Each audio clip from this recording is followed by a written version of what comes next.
go into the demo here. So I'm gonna show you real quick.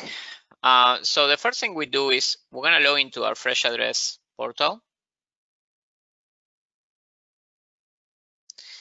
And one of the first things that we're going to see is that we're going to see our lookups, right? So a lookup is either like a row in a file that we import or an API call, because we can validate things with an API.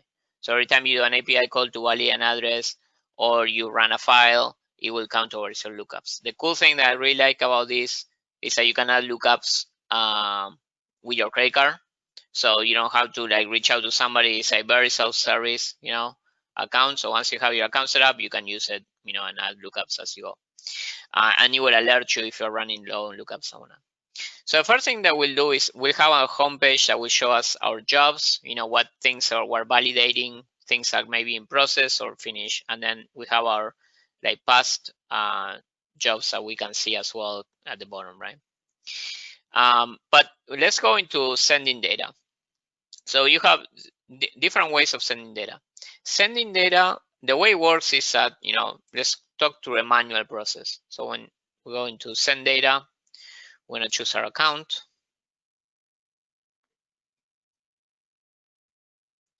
And then basically the instructions are pretty clear. All you need is a tab delimited file, and the file must have 2 columns, a unique identifier for the row and an email address. It has to be tab delimited with the header row.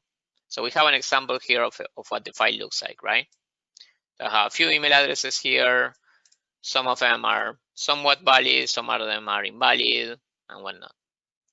All you do is you click on select file, you choose your file, you click on send my file, and that's it. It will be ready.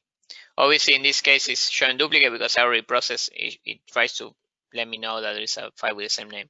But if I go to processes, then when I go back to my home page, this will go into the queue, to be processed. After the file is finished processing, I can see it here on my dashboard, or I will also get an email that looks like this.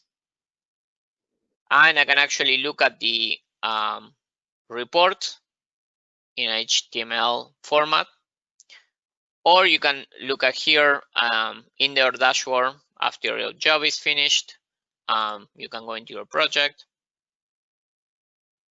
and you can do 2 things. You can download your results file, and you can also view a summary of a results. So the results file, this is what you're actually going to import into Marketing Cloud, your results file, and you can filter your results files once you import into Marketing Cloud.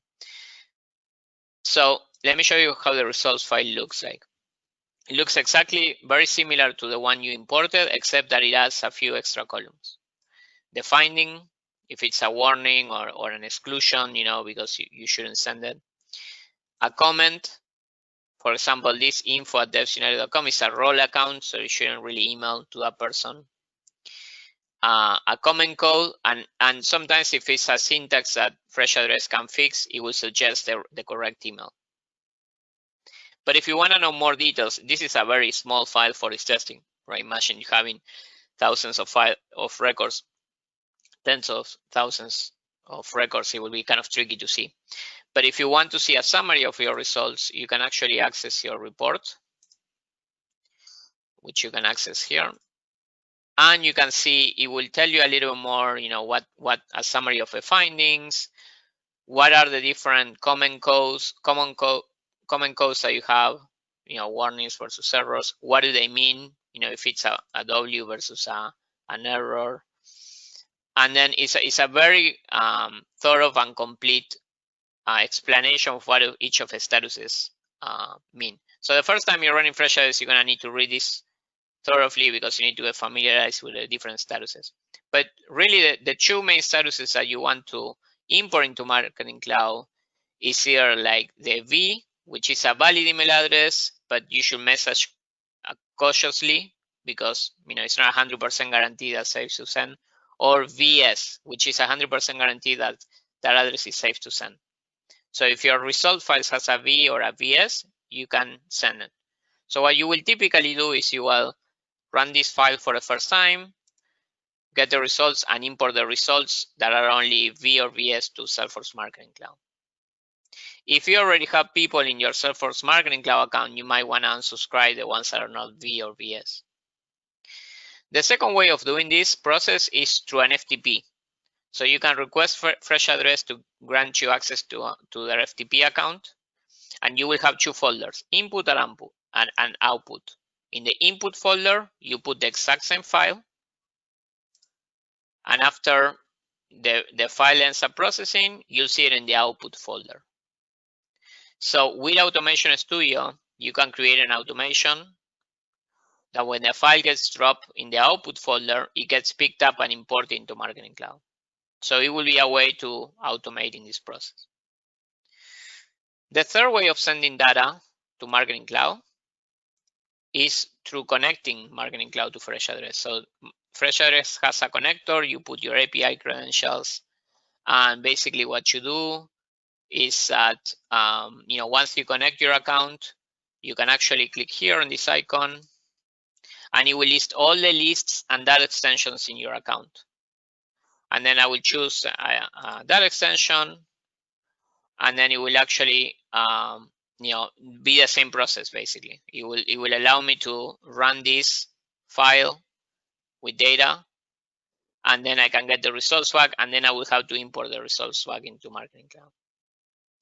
I think the most automated way to do this, if you are running this currently, will be the FTP way that I mentioned, but there are many ways to do it.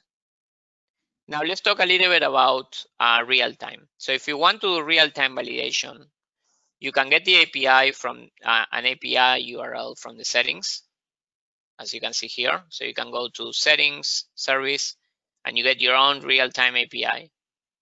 And now you want to secure this URL, but you can send to this URL any email addresses, and you will get a result back in a JSON format. So let's look at an example. Say, for example, that this is our fictional online store football shop. I want to put a pop-up or a page to sign up for emails. So I can do, this is hosted in Salesforce Marketing Cloud. So I basically type an invalid email address, I click sign up, and it will show an error because I'm in real time validating against that API. Now I printed here the response that we get from that API, so you can see. So you have the finding, the comment code, and whatnot. And then if I put a valid email address, I can actually show a thank you message. So very simple. You can actually, after validating in real time, you can put in that extension. Now, I will be careful because every time you do a submit, it counts towards your lookups. So maybe you want to consider other type of validations beforehand, like syntax, with a jQuery or a JavaScript validation. But this is a really good way to do it, and you can do this, programmatically, as you know. So this is this was our demo. If you want to try a little bit how FreshAddress works, or even try the accuracy of FreshAddress, you can go to freelistcheck.com and you can actually import, I think it's up to 5 million rows in a file, and it will give you, it wouldn't give you all the details that get in the platform, but it will give you a really good high-level summary of your warnings, your valids and invalids. So you can get a sense actually before engaging with FreshAddress if you actually have an issue. So this is a really good way to try to understand, if you're gonna have to go through the process or not. So you can go, sign up and you can get this going.